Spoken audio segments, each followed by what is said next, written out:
जिंदगी का एक सबसे कड़वा सच सुनना चाहोगे। जो चीज तुम पूरी ताकत से चेज करते हो, वही चीज तुमसे हमेशा दूर भागती रहती है। और जो इंसान चुपचाप खुद को बिल्ड करता रहता है, एक दिन वही सबका सेंटर बन जाता है। द डीप डाइव में आज हम एक बहुत ही पावरफुल आइडिया को एक्सप्लोर कर रहे हैं।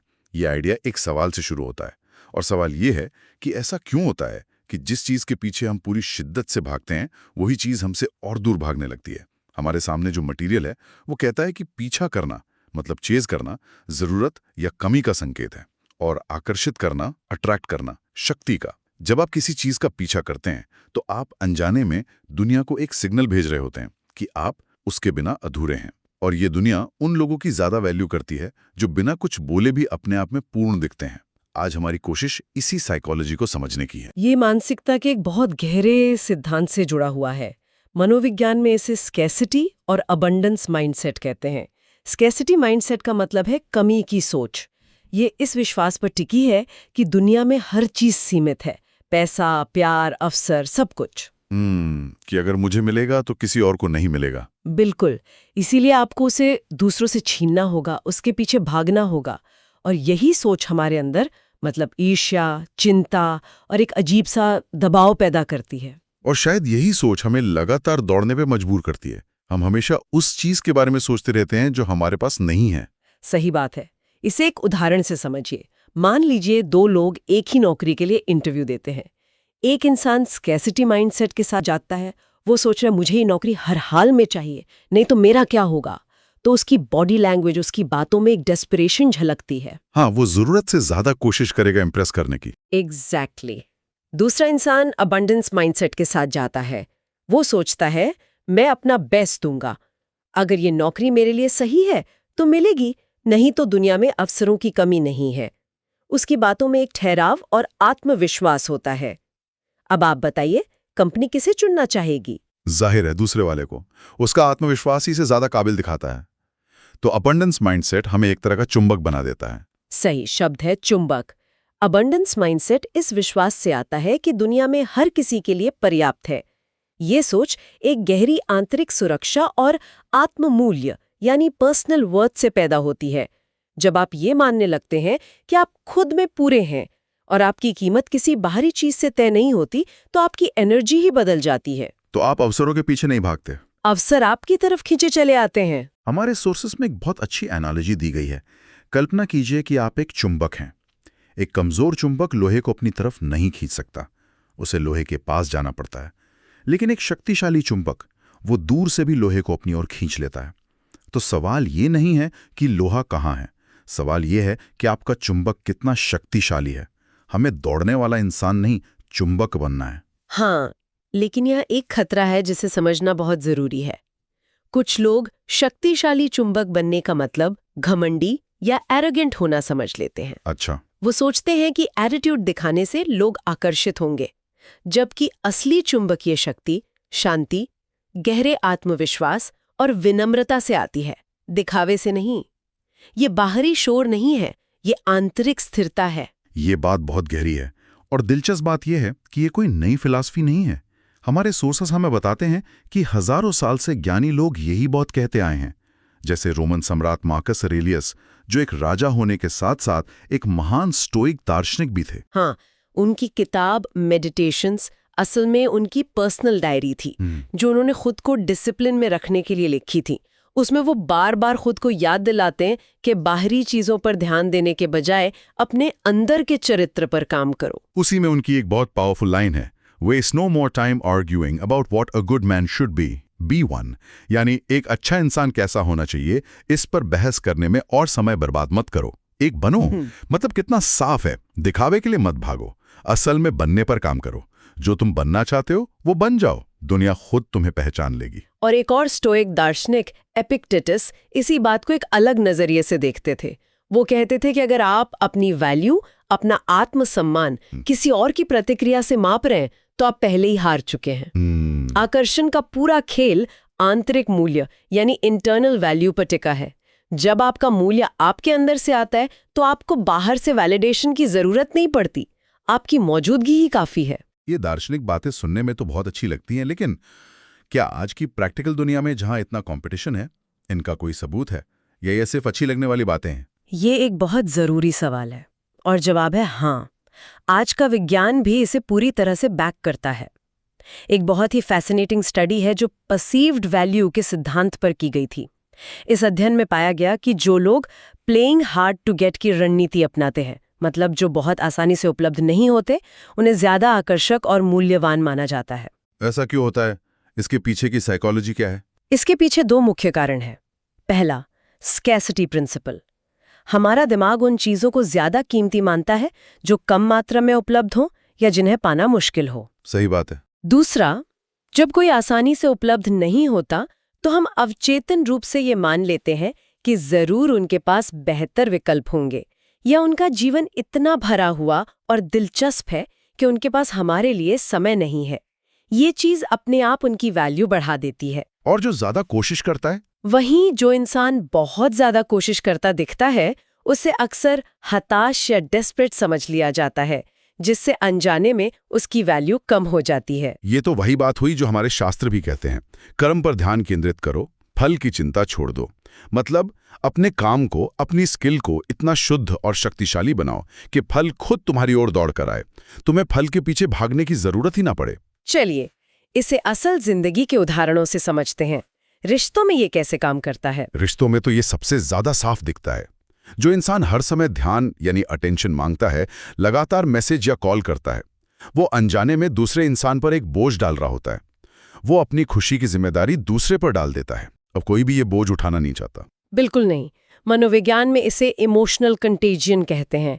हमारी भावनाएं संक्रामक होती हैं, वे एक से दूसरे में फैलती हैं। अच्छा। हाँ, हमारे दिमाग में मिरर न्यूरॉन्स नाम की कोशिकाएं होती हैं जो हमें दूसरों की भावनाओं को महसूस करने में मदद करती हैं। यदि आप हताशा, कमी या नीडीनेस की ऊर्जा भेजते हैं तो सामने वाला भी उस बेचैनी को महसूस करता है और फिर वो दूर हटना चाहता है, अवचेतन रूप से दूर हटना चाहता है।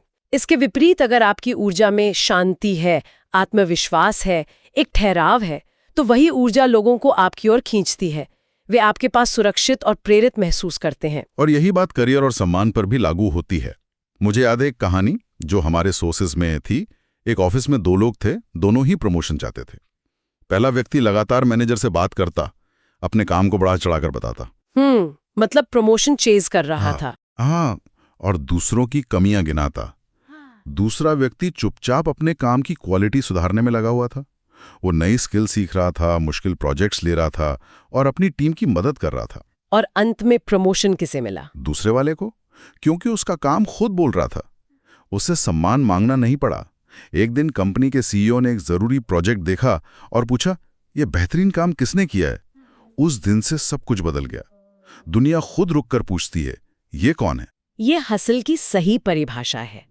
आजकल हसल का मतलब शॉर्टकट या जुगाड़ समझ लिया गया है, लेकिन असली हसल अपनी प्रतिष्ठा यानी रेप्यूटेशन को धीरे धीरे परत दर परत बनाना है। ये वो काम है जो आप साइलेंस में करते हैं, लेकिन जिसका शोर एक दिन पूरी दुनिया सुनती है। ये रातों रात नहीं होता, इसमें समय और धैर्य लगता है। साइलेंस और डिसिप्लिन, ये दो शब्द अक्सर लोगों को उबाऊ लगते हैं। उन्हें लगते हैं साइलेंस कमजोरी है और डिसिप्लिन एक बंधन। लेकिन हमारे सोर्सेस कहते हैं कि सच इसके ठीक उल्टा है। साइलेंस कमजोरी नहीं है, ये एकाग्र शक्ति है, फोकस्ड पावर। और डिसिप्लिन उबाऊ नहीं है, ये असली स्वतंत्रता का मार्ग है। बिल्कुल, इसे मैच्योर एनर्जी और इमैच्योर एनर्जी के नजरिए से समझा जा सकता है। जब हम अपनी अपरिपक्व ऊर्जा यानी इमैच्योर एनर्जी में होते हैं तो हम हर चीज को कंट्रोल करने की कोशिश करते हैं। हर चीज को कंट्रोल करना चाहते हैं। हाँ, हम नतीजों से डरते हैं और हमें लगातार बाहरी सत्यापन मतलब एक्सटर्नल वैलिडेशन की जरूरत पड़ती है। हम चाहते हैं कि लोग हमें पसंद करें, हमारी तारीफ करें।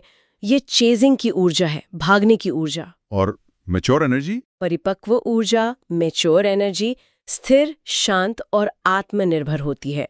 वो जानती है कि उसका नियंत्रण सिर्फ अपने प्रयासों पर है, नतीजों पर नहीं।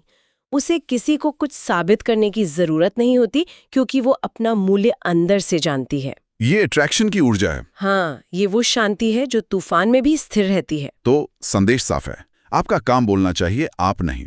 यहाँ हमारे सोर्सेज में एक बहुत जरूरी भावनात्मक चेतावनी दी गई है। अगर आप हर रोज सोशल मीडिया पर लाइक्स के लिए, दोस्तों के बीच तारीफ के लिए या अपने पार्टनर से वैलिडेशन ढूंढ रहे हैं, तो एक बात समझ लें, आप अपनी ही शक्ति को धीरे धीरे खत्म कर रहे हैं। इसे पावर लीक कहते हैं। आपकी ऊर्जा, आपका फोकस, आपकी शक्ति बाहर की तरफ बह रही है बजाय इसके कि वो आपके अंदर जमा हो। और ये एक बहुत खतरनाक मनोवैज्ञानिक जाल है जिसे सेल्फ फुलफिलिंग प्रोफेसी कहते हैं। Self fulfilling prophecy. इसका मतलब है आप जिस बात पर दिल से यकीन करने लगते हैं, आपकी दुनिया वैसी ही होने लगती है। मैं इसे एक उदाहरण से समझाती हूँ। मान लीजिए आपको लगता है कि मुझे खुश रहने के लिए दूसरों की स्वीकृति की जरूरत है। ये एक बहुत आम भावना है। हाँ, तो इस विश्वास के कारण आप अनजाने में ऐसे काम करने लगते हैं जो आपको और ज्यादा जरूरतमंद और हताश दिखाते हैं। आप शायद हर छोटी बात पर दूसरों से सलाह मांगेंगे, अपनी राय देने से डरेंगे या हमेशा दूसरों को खुश करने की कोशिश करेंगे। नतीजा ये होता है कि लोग आपको गंभीरता से लेना बंद कर देते हैं या आपकी इस नीडीनेस से दूर होने लगते हैं। और जब वो दूर होते हैं तो आपका पहला विश्वास और भी पक्का हो जाता है कि देखा, मुझे वाकई लोगों की जरूरत है, वो मुझसे दूर जा रहे हैं। ठीक यही। ये एक दुष्चक्र है जिसे तोड़ना बहुत मुश्किल हो जाता है। आप अनजाने में उसी हकीकत को बना रहे होते हैं जिससे आप सबसे ज्यादा डरते हैं। सवाल यह है कि इस चक्र को कैसे तोड़ा जाए। इस मानसिक बदलाव की ओर पहला कदम क्या है, जैसा कि हमारे सोर्सेज बताते हैं? पहला और सबसे जरूरी कदम है अपने फोकस को बाहर से हटाकर अंदर लाना। चेजिंग छोड़ो, स्किल बढ़ाओ, वैलिडेशन मांगना बंद करो, कैरेक्टर बनाओ, डिसिप्लिन को अपनी दिनचर्या का हिस्सा बनाओ। ये आसान नहीं है, लेकिन यही एकमात्र रास्ता है। मनोविज्ञान में भी क्या इसका कोई आधार है? क्या सिर्फ सकारात्मक सोचने भर से चीजें बदल जाती हैं? ये सिर्फ सकारात्मक सोचने से कहीं ज्यादा गहरा है। मनोविज्ञान में एक बहुत powerful broaden and build theory है। ये सिद्धांत कहता है कि जब हम डर, चिंता या हताशा जैसी नकारात्मक भावनाओं में होते हैं तो हमारा दिमाग संकीर्ण हो जाता है। Tunnel vision. हाँ, टनल विजन मतलब हमें सिर्फ सामने का खतरा या कमी दिखाई देती है।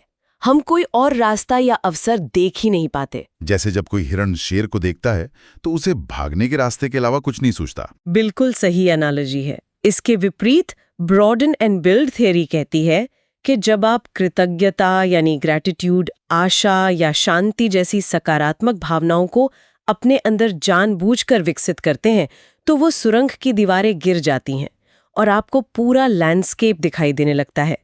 आपका दिमाग नए विचारों, नए समाधानों और नए अवसरों के लिए खुल जाता है। तो फिर आपको अवसरों का पीछा नहीं करना पड़ता। वे आपको अपने आप दिखाई देने लगते हैं क्योंकि आपका दिमाग उन्हें देखने के लिए तैयार हो जाता है। तो इसका मतलब यह है कि अट्रैक्शन शोर से नहीं आती, अट्रैक्शन स्पष्टता से आती है। जब आप अंदर से शांत और स्पष्ट होते हैं कि आप कौन हैं और आपको क्या चाहिए, तो सही चीजें, सही लोग और सही अवसर खुद आपके पास रास्ता बना लेते हैं। जब आप पीछा करना बंद कर देते हैं तब आप आजाद हो जाते हैं, और जो आजाद होता है वही सबसे शक्तिशाली होता है। इसलिए इस पूरी चर्चा का सार यही है: don't chase, build; don't beg, become; don't shout, attract.